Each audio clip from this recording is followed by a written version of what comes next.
the impact that you're going to have on somebody's life is incredible. It's 20+% of the population. I'm not saying all 20% of those people are going to buy your book, but I am saying they're not buying your ebook now because they simply can't read it. So there's a lot of commercial value there too. Hello, fellow creative voyagers. This week on the Indie Author Podcast, I talk with Michael Johnson about how to make your work accessible, including the requirements of digital accessibility, such as making images and graphs and charts accessible, tools and services for accommodating accessibility, IP financial and rights considerations, SEO benefits, and the impact of AI. Michael talks about both the social obligations of making work accessible, as well as the financial benefits of doing so. There's a substantial audience out there eager for more accessible content. And now let's hear from Michael Johnson about how to make your work accessible.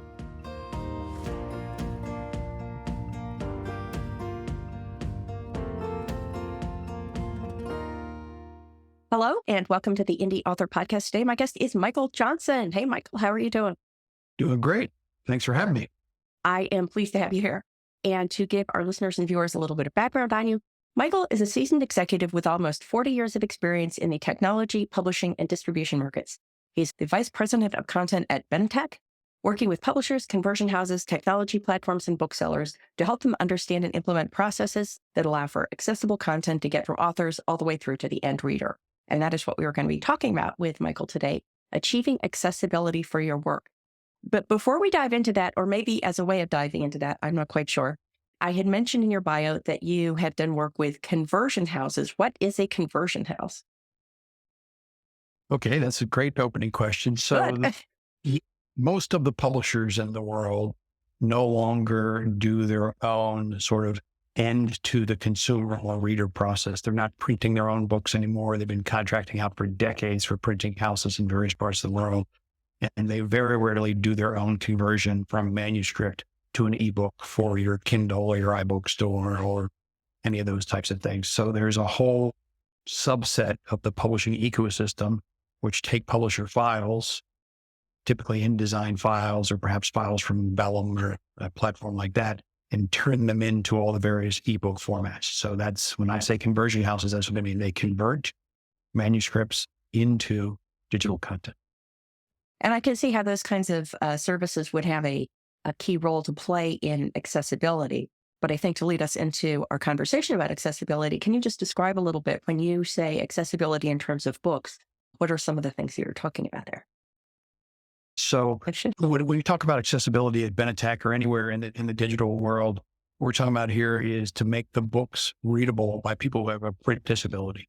So a print disability might be blindness, low vision, dyslexia, color blindness, or any of a host of other muscular, skeletal, or neurological challenges, which basically means if I handed somebody my phone and it had an ebook on it, would they be able to read it? If the answer is no, the odds are there's some sort of print disability getting in their way. So there's a number of ways to make a digital book accessible to those types of readers. And by the way, those types of readers represent between 22 and 25% of the Earth's population. So it's not nobody. So when we talk about digital accessibility, we're talking about some key issues. The first one is around images, right? So these could be simple images like a picture of a dragon in a chapter heading.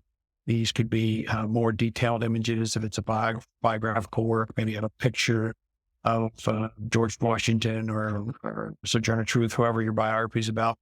And these images need to be described so that people with different visual challenges can still understand what the image is.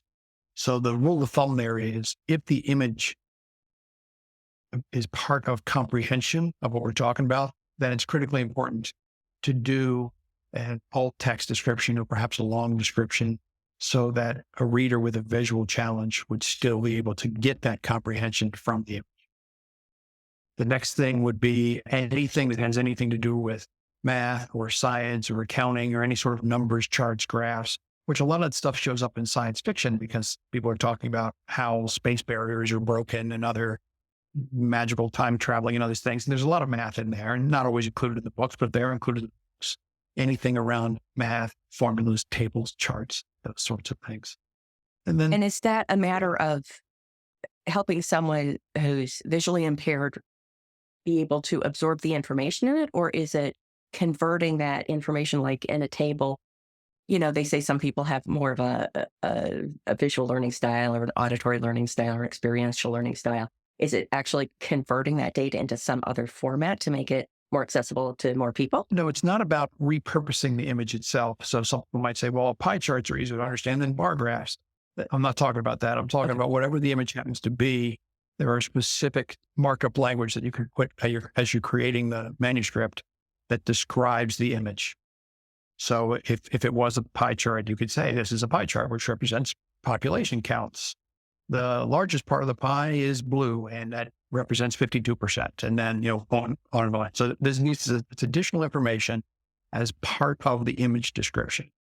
And the last one, which may seem kind of mundane, but is really important, and that's print page fidelity. So if the page numbers are important in your book, then it's important that you mark them as such so that the reader who's reading them in digital format can follow along with the pages. Typically, if it's mystery, sci-fi, romance, or a family biography, family history, the page numbers aren't that important. But if you're publishing, say, an economic treatise or something which is important, where you reference, see the chart on page 26, well, the digital copy needs to know where print page 26 is. So when the reader goes to page 26, they're not really on page 17 in the digital copy because you didn't align the page numbers. Those are the simple things. I could talk about this stuff, and I had for days, but those are the bigs. I'm intrigued by that last one because I'm imagining that in many cases, if people were doing this and they didn't have accessibility front of mind, then they would just replace what would have been a page number however many years ago with a link that would take somebody to that data. Is that still used, or are you describing a different kind of scenario that isn't accommodated by that kind of link that would adjust according to how the information was displaying on the person's e-reader? Well, you asked a Boolean question there, either or. The answer to both is yes. So yes, people still do link in their digital copies to other parts of the book. The danger there is you either have to let the reader know, I'm taking you away now, and I haven't provided a way for you to come back, at which point the reader can make their own bookmark or whatever it is in their book so they could click back to it. Or in the sense of print page fidelity, what I'm talking about is literally in the book, there's markings in the book that says, this is print page 26, this is print page 27, and then the reader can navigate that way. Got it. And what tools would authors use to do this? If somebody has a package like Vellum, which is very commonly used, I think, especially in the indie author world, are there built-in things in a package like Vellum, or is it something you have to add? So we have not done an in-depth analysis of Vellum, but I have had a few exchanges back and forth with them. And actually, some of your indie authors have published on Vellum, and I've seen some of the output there. So I can tell you in an indirect way, it is certainly possible to do these things in Vellum. How one does it, I don't honestly know, because as I said, we have not analyzed the Vellum platform. There are lots of things. So these things are easily done in Word. The Word has pretty good accessibility markup, so that's pretty straightforward. And if you do work in Word, there's a tool which is free, available from the DAISY Consortium called Word to EPUB. So you can take your Word file, which you've worked hard on, and Microsoft has some accessibility checkers built in and will help you along in Word. Then you can convert that to an EPUB, and you can usually upload an EPUB to most ebook services. So that's an option. So as I said, I've seen output from Vellum, but I've not actually used the platform or inspected the platform, so I don't know for sure. But I have seen output created in Vellum that is very accessible. I do know that being a Vellum user myself, they do, not surprisingly, support the provision of alt text for images. So I'm sure that in some way they accommodate those other things, as you're saying, but I haven't done that myself. So I'm going to have some to-dos coming out of this. We've been talking so far exclusively about ebooks. Is there an accessibility aspect to print books as well? Like I have large print editions of my books. Is that a world that you get into at all outside ebooks? So Benetech does not. We are a digital-first, digital-only organization, and our focus is making digital content available for the print disabled. So no, there are the two main choices for people with reading challenges are large print and Braille. So there are still many, many blind people who read Braille. There's the American Printing House, which creates Braille, the Library of Congress, the National Library Service inside of the Library of Congress is a massive Braille production workshop. So those are a couple of people, American Printing House and the NLS, National Library Service, where your authors could, I suppose, just make a query and say, hey, I have a book. I would like to get it in production in that. But we don't do any physical, so I don't have any details about that. Yeah, I found, just to share my own experience, I got the large print books on the kind of why not basis, because the only added expense for me was the brief amount of time I had to spend in a tool like Vellum in order to, it's actually hardly any time, a couple of presses of the button to make an interior version that was large print, and then a little bit of extra money with my book cover designer to create a design that was large print specific with a large print badge on it. And if you do that at the same time that you get your non-large print cover, then it's not very much extra because they're in there anyway. And I found, I haven't been advertising it as much as I did when I first put them out, but it is one of those things that, you know, you're serving a new population, as you're saying. And I think especially if one is writing in a genre that maybe the demographic skews to people who are looking for larger print, then it's a worthwhile thing to do and quite easy. Yes, that was very gently phrased. Can you talk a little bit more about the Braille production process? I can talk about it in general, certainly. Yeah, So yeah, that would be great. I think most folks are familiar with what Braille is. It's a series of communications with raised dots. There is the American Printing House, as I said, and National Library Service inside Library of Congress are probably the two largest Braille producers. But there are other blindness organizations who also have some Braille creation capabilities. Just a word to the wise, a large print book is, of course, much bigger, not just in footprint, but also in pagination than a traditional print book. A Braille book is huge. So it's a big deal. And typically in the Braille world, when you work with those organizations, those books are being given away under various government stipulations and processes. National Library Services, example, gives away their books. And I believe the APH does as well, but I'm not certain about that. There's also a digital Braille, which then does bring Benetech back into the conversation. EBF, electronic Braille format. And what goes on here is if you imagine a blind person, or they don't have to be blind, but almost all Braille users are blind, with their hands on a Braille keyboard. So this is how they send emails, do whatever it is else that folks do on a keyboard. Anybody does on a keyboard. Well, with digital Braille, basically the keys sort of pop up as if they're reading a print pill. So they can lay their fingers on the keyboard and their pen, the Braille comes up in essence. So we do a ton of that. Benetech has a collection called Bookshare that has 1.25 million titles in it. And any of those titles are available to our members in Braille. We do the Braille translation on the fly. It's not a strength of ours because we're really a digital only shop, but there is a digital Braille format. So we do that. We can do that for our members. That's very interesting. So if authors want to make their books available in these kinds of formats, is it something that they're granting rights to an organization to create that? Are they paying to have that done? How does that work? What's the financial side of that, or the rights side of it also? So when it comes to Benetech, there's a donation agreement, and yes, you have to sign that. And what happens there is there are no payments. We don't pay, you don't pay, nobody pays. So we do the conversion for free, and the Braille copy is available to our members for free.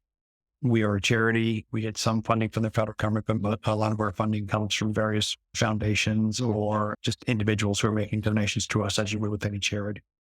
So there is an agreement, and the author's rights are protected in the sense that we have our own security measures and those kind of things. And only qualified users can get access to Benetech and therefore access to those titles. So most authors who are not associated with a publishing house who contribute content, they do it because they try to reach those readers, because as we all know, the best reader recommendation in the world is, I read this book, you're going to love it. So with all the, we have done 29 million downloads in the, whatever it's been, about 20 years we've had the service. So a lot of people are reading our books. So people donate our book to Benetech, and it's individual people, it's small presses, it's some of the largest presses in the world. We have 900 publishers, which cover almost 2,000 imprints, who donate content to us. We had about 10,000 titles a month. So all kinds of people around the world are donating content to us. So in our circumstance, there's no cost for the conversion. and there's also no reiteration, but we don't hyper distribute or anything like that. So we're not making money and you're not getting your share. You get the same share we get, which is zero. So that's how it works. But we are a charity. Most other Braille production houses, when they're doing physical Braille, yes, there's significant cost. And it just depends on which house it is. I don't believe, again, we're not physical Braille people. I don't believe the Library of Congress charges for the conversions. They certainly pay for them because they have to do them. So I'd have to turn folks to the APH or to National Library Service to see about it. And apologies there, but again, we're a digital only shop. Yep. Well, I can imagine that the creation of a physical Braille book could be time consuming. And so there would have to be some kind of assessment process for how to prioritize those things. If you're doing the digital Braille version, like, are you in a situation where you have to prioritize among the books that are coming in? We can only process these many books. And so you're assessing them, or is the flow such that you can pretty much accommodate anyone who wants that kind of service? What advice would you have there if people are thinking of offering their books? So Benetech does its Braille translation on the fly. So we accept EPUB files as donations into that giant collection I referenced earlier. And when a particular qualified member wants a particular book in Braille, they hit a few buttons, a bunch of blinking lights go on and off on our servers. We do the translation. We ask them to wait. It takes, period of time X, and then we give them a link to the downloaded Braille file. So we don't translate anything until a reader says, I want that. Yeah, then we translate on the fly. Then again, it takes a little bit of time, but they're aware, and then they get notified that it's ready. And as you were putting together the contract that you would sign with the author or the agreement, I know a lot of people, knowing there are band players out there, would be concerned about, I'm signing over rights and I'm nervous about that. Can you talk a little bit about what is or is not included in the contracts to accommodate authors or publishers' concerns about that? Sure. The first thing I should say is the donation agreements were co-written by the American Association of Publishers. So we had that's the publishing world speaking. I realize not the independent publishing world, but that's the big folks. So we had guidance from them on what publishing houses will demand, what authors would demand. It's a very straightforward agreement, if such a thing can be true in legal terms. Basically, the person verifies, or the person asserts, I have basically permission. I have copyright permission to do this thing, to donate this file to you. And we come back and say, the only thing we're going to do to your book is use technology to make it more accessible. And the only people who are ever going to have access to this book are going to be people who are qualified members of Bookshare, which means they have a certified print disability. We do not hyper distribute, like I said. So we're not going to put a book anyplace else other than Bookshare, basically. Some authors or publishers give us worldwide rights. Some give us only English language rights or North American rights. Or it's all the same. If anybody's ever published a book, it's all the same matrix of where am I allowed to distribute this? There are no royalty statements because there are no royalties because there are no sales and things like that. The arrangements are not exclusive, so you can take your book any place you want. So it's about as harmless as a legal document could be, to be honest about it. And if someone were to provide you with the EPUB and then had an update to that, what is the process they would use? Like if I've published another book and I want to update my also buys, is there a mechanism to do that? Yeah, you just use the traditional feeds that you would anywhere in your distribution channel. Typically, we use Onyx for that sort of thing. And so you can tell us, this book's out of publication, or I have a new, what we would call body. So there's the cover and the body, right? I have a new body or I have a new cover. And so here is basically, it's the same ISBN. I just want you to use this one instead. I mean, I'm oversimplifying the process, but that's the thing. I can imagine that the needs for accommodating readers who are blind versus accommodating readers who, for example, are dyslexic would be quite different. Does Benetech address both those kinds of areas? And if yes, what are the differences there and how do you accommodate? So yes, we serve all those print disability categories that I mentioned earlier on, and we'll go through them again. And it really becomes not just what is your certified print disability, but what is your intended reading experience. I'll give you an example. This is probably the easiest example. Let's say you have a dyslexic member and they want a certain book. Sometimes they want it in a modified EPUB file, which they can use to various assistive technology to be able to more easily read the book on the screen. Sometimes they just want it in the DAISY format, which is another international standard, which basically is a different type of audio, because this is a book I'm gonna listen to rather than read. So if I'm reading it and I'm dyslexic, then I have these challenges. If I'm reading it and I'm blind, I have these challenges. So I want these formats. No matter what kind of way you get qualified to be a member, if I just want to listen to the book, well, then we have the DAISY audio format, which allows you to play that. And the DAISY format is more robust than the other typical audiobook formats because it was designed with disability in mind. So you can go in like hyper speed and all these other kinds of things that users with print disabilities can do, which are astounding to those of us who don't have that sort of life experience. We do have some traditional audiobooks in the collection as well. They don't get as much usage as you would imagine because there's plenty of places to go to get audiobooks, and you don't need to come to us and you don't need to be a member and things like that. So I can imagine that AI would be making a huge difference. Certainly the availability of AI generated voices is going to make the production of new audiobooks much easier. Can you speak to how AI is being used to improve accessibility? So there's a couple of things there. You mentioned AI as it relates to voices. There's a very interesting group. I have no connection. I just find them interesting, called Sounded, Sounded, sounded.com. They have very good audiobook technology. They also do a tremendous job protecting the voice actor themselves. So what they do is they get a voice actor, they sign a contract with the voice actor. One of their founders is a lawyer who's very, very sensitive to rights and permissions. So they get the author, the voice actor, to sign up to say, yes, I understand. I'm going to do what you asked me to do, get my voice recorded. And if you use my voice downstream in a commercial enterprise, then I get paid. So that's one thing. What they do is they use that voice, and then they use artificial intelligence to take that specific person's voice and apply it to a text work. So they're not just reading a text and having what we used to call Microsoft Bob read it to you. Even though those voices, the synthetic voices, are getting much better, this is not. This is an actual human's voice used in sort of an enhanced way.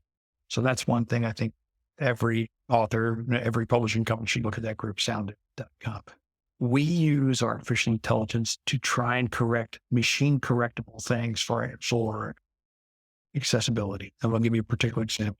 We are forever away from AI being able to solve that problem around image descriptions. And I'll give you here's just a quick story, right? So we're going to have 3 books. Each of the 3 books has a picture of the Eiffel Tower. The first book is a quote. And on the chapter around souffle, somebody in editorial thought it would be interesting to have a picture of the Eiffel Tower at the chapter header. Not teaching me how to make a souffle, not teaching me what kind of eggs to use. Do I want them in room temperature, straight out of the freezer? That's not, no information is being conveyed. It's an affectation. So you could do 2 things. You could mark it and say image Eiffel Tower, which is probably just going to annoy people because it's a cookbook. What do I care about that? Or you can specifically mark it to say this is a decorative image, and the assistive technology would just ignore it. A lot of Black people read cookbooks. And so if you just mark it as a decorative image, then the screen reader will just pretend it's not there. So that's one thing. The exact same picture in a different book, in a travel log book, whether it's like a Frommer's type of travel log thing, or whether it's my own personal travel, or whatever it is I'm writing this book about. And now we're on the chapter about what to do in Paris. Okay, picture the Eiffel Tower makes sense. So you say image Eiffel Tower, and then you're going to add in a long description. Maybe something that you find interesting about Charles Eiffel. Maybe something says, don't go on Tuesdays, they're closed. I don't know what you're going to say, but something which says it is the Eiffel Tower. And here's why basically I bothered to put the picture of the Eiffel Tower in this chapter. So again, we're trying to convey knowledge. The third book, same picture. Matty, you could have taken the picture. They could have got it from Getty. I don't care where it came from. Same picture, but this is an engineering book. And the picture of the Eiffel Tower there, because we're going to be discussing the tensile strength of structural steel. So AI is not going to be able to understand. AI could probably say it's the Eiffel Tower with growing degrees of accuracy. But I don't know how AI is going to be able to say, oh, the author probably meant this. That's just not a thing, right? AI is useful to us when it comes to things like math and chemistry, because the AI can read those formulae if they're in a good format and then translate in the long description to say, X superscript 2 equals Y plus 4Z. Okay. AI can take that, which might actually be a picture, a PNG or something that the publisher put in the file, and perhaps turn that in. So we do use AI in those circumstances, but to use AI to solve the image problem, to use AI to solve the print page correlation problem, we're not seeing anything about it. And I spend a fair amount of my time talking to these guys. I just been talking yesterday with a firm that's focusing on image descriptions, and it's happening. It's better in February of 2024 than it was in February 2023, and it'll be better in 2025. But there's a long way to go. Machines don't actually learn, despite what people will tell you. So we do use it. It is helpful in certain circumstances, but with my little simple Eiffel Tower example, I hope you understand that there's much work to be done yet. Yeah, it seems like the most immediate practical benefit for people with reading disabilities would be the easier and cheaper availability of audiobooks. And in the face of people who hate AI, one of the arguments I've made on authors panels and things like that is that I think that the positive side of this is that there are many books that would never have been available in audio had it not been for AI. Not that it's suddenly immediately going to displace all the human narrators. Like, I still hire a human narrator for my fiction books, but I do make my nonfiction books available when I can via AI generated narration, because those are books that wouldn't be available in audio otherwise. You're absolutely right. And we've been doing these Daisy audiobooks for a very long time. So the disability community, the accessibility community has been working in the audio space for seemingly forever. Not forever, but for a long time. Yeah. You had mentioned Daisy a couple of times. Can you discuss in a little more detail what that is? Sure. The DAISY Consortium is a global organization which is focused on accessibility standards. I happen to be on the board at DAISY representing bad tech there. I can't even remember how many countries. There are scores of countries that are involved in DAISY projects around the world. The primary focus of most DAISY organizations is around people who are blind, but not all. Benetech, as an example, covers a wide range of disabilities. So we interact with the World Wide Web Consortium, with the EPUB standards. Actually, DAISY is very heavily involved with all sorts of digital and accessibility standards. And I wanted to also jump back to something we talked about earlier, and that is accommodating people with dyslexia. And I have read that certain fonts are easier for people with dyslexia to read. Independent of books, if someone is, let's say, putting together a PowerPoint presentation or something like that, do you have advice on how they can make that more easily available with relatively simple to implement things like using one font over another?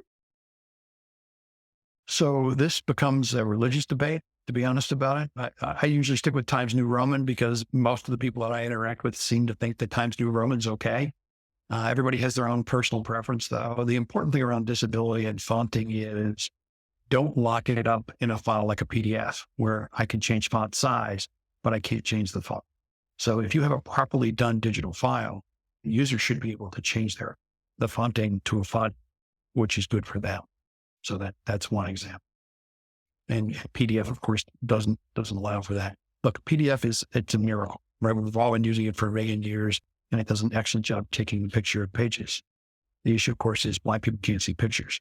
So it's not useful from an accessibility standpoint. And there are some things which make PDF more accessible, but really EPUB is the answer.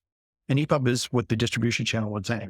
So that's so all the Microsoft tools have built-in accessibility sort of checkers and co-pilots and things to help you behave yourself. The big challenge with PowerPoints is reading order. So, have you done a good job saying, this is my heading, this is my subheading, these are bullets for these reasons and things like that? The accessibility checker will help you a great deal on doing those things. Can you talk a little bit more about that? Like what the significance of defining this clearly is? Sure. So reading order is critically important for people who are blind or have low vision, because when you're putting up, the PowerPoint is basically an image, right? So when you're putting an image up, if the image is not effectively described, and as importantly, if the way I should consume the content, especially if I have a very fancy PowerPoint slide, it's got a graph over here and some words over there and a bullet and a rainbow, a donkey or whatever else is going on my slide, you need to make sure that the person who has a print disability, whether they're blind or have low vision or even with dyslexia, that there are things built into that slide that allow me to use the keyboard to navigate. Because again, if I have a vision issue, I can't click because I can't see where to click. So you want to make sure that keyboard commands allow me to effectively navigate the slide, but also that the slide is literally ordered as if you were ordering a table or ordering headers, right? So if I tab across or however it is, I manipulate the keyboard and interact with the slide, that I'm going to the thing that you would want covered next. So pretend like you were in a classroom from when I was young and dinosaurs were on the earth, and you have your pointer and you're banging your pointer against the board, right? So you want the user's attention to being focused on the flow that you want the information to convey. So if you get that image, Sister Mary hits a lot. It's one of my teachers back at Our Lady of Sorrows. Then, how do I want this consumed? And that's what I mean by reading order. Yeah, I can imagine that both for books and for presentations, sometimes there's a fancy, like I'm going to put the header at the bottom of the page or the screen, which I imagine would be problematic. Yes. And please don't do things like have a header 3 without a header 2, because then it's just technology will not work very nicely with it. Yeah. Interesting. It's not that hard to count to 3. Let's be honest. It's H1, H2, H3. It's really not that common. Don't skip any numbers. Yeah. So, Michael, if someone has listened to this and they're enthusiastic about getting their books available to a larger audience, what steps would you recommend they take, or what resources would you recommend they use in order to do that? Well, certainly we're here to reach the disability audience. My email's just michaelj@benetech.org. Anybody can reach out with any kind of questions. I believe one of your members, Michael Aran, I think he's in the organization. He's a accessibility superhero. So, ask him questions, or he's probably already built a whole video YouTube channel about it or something. He's on top of things. Yes, That's another good resource. The DAISY Consortium is an excellent resource. If you do your books in accessible fashion, you can deliver them to Kindle, Barnes & Noble, and everybody else. And a lot of the work you've done will translate through those various formats. I'm in no position to speak for what Amazon's up to or Barnes & Noble's up to, but they are certainly aware of and will accept EPUBs. And in gentle and quiet rollouts, are adding more and more accessibility features to the reading environment. Benetech actually, through the kindness of a firm called Vital Source, we have our own ebook retail store, which is just for accessible ebooks. So that's a little bit of a complicated thing on how you get into that store, but again, people can ask me questions about that.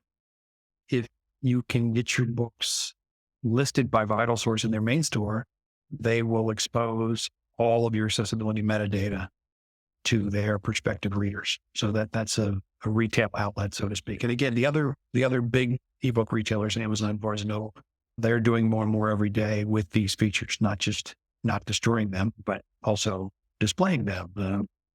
Like you can look to see if a book is text-to-speech enabled, as an example. The Kindle, that's an easy one. Right.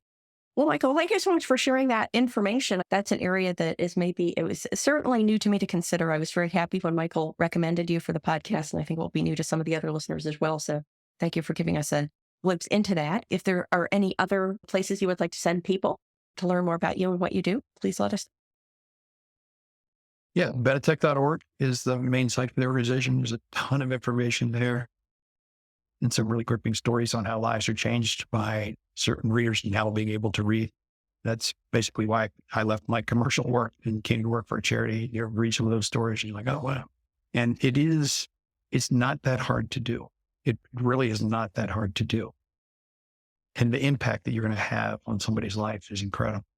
And again, it's 20+% of the population. So I'm not saying all 20% of those people are going to buy your book, but I am saying they're not buying your ebook now because they simply can't read it.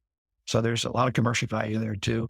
And there's also as I like to refer to the group, the people who decide what you see when you search for things on the internet. So I talk to those people all the time, and they too are digging into your ebook files, your EPUB files, and they are taking those alternative texts and long descriptions and surfacing them. So when somebody searches for, I mentioned Sojourner Truth before, if you were doing work on slavery or civil rights or the Underground Railroad, right? Any of these various things, right? And you might not have Sojourner Truth in your book title or in your Onyx feed. But if you have an image of Sojourner Truth in your book and you have displayed with your alt text that it is Sojourner Truth, that will start to surface when people search for it. So I mean, you should do it for the social justice reason. Independent authors typically have struggled their whole lives to be heard, to get published and things like that. And so we're trying to reach readers who have struggled their whole lives to get books they want to read. So it's a natural match to me. So there's that social justice part, but there's also a lot of commercial value, that huge marketplace, which is being underserved, and also the ability, which we all struggle with, because I've read a few books myself, just getting people to know. I mean, it's, as everybody listening knows, it's hard enough just to write a book and get it published, even if you self-publish it. But to get people to know that you did it is even harder. So this is another opportunity. Yeah. Well, obviously, you've said all the things that are going to really attract the attention of authors everywhere. So, Michael, thank you so much. Well, thanks for having me. It's been fun. I hope you enjoyed my conversation with Michael. Is your work accessible in the ways Michael described? If not, what is the first step you're going to take to make them so? Just leave a comment on YouTube and please subscribe while you're there. And if you got value from this episode and were thinking, I wish I could buy Matty a cup of coffee, you can do that. Scroll to the bottom of any page at theindyauthor.com and click Buy Me a Coffee to make a small contribution via PayPal or Stripe. Until next time, here's wishing you favorable winds and smooth sailing on your creative voyage.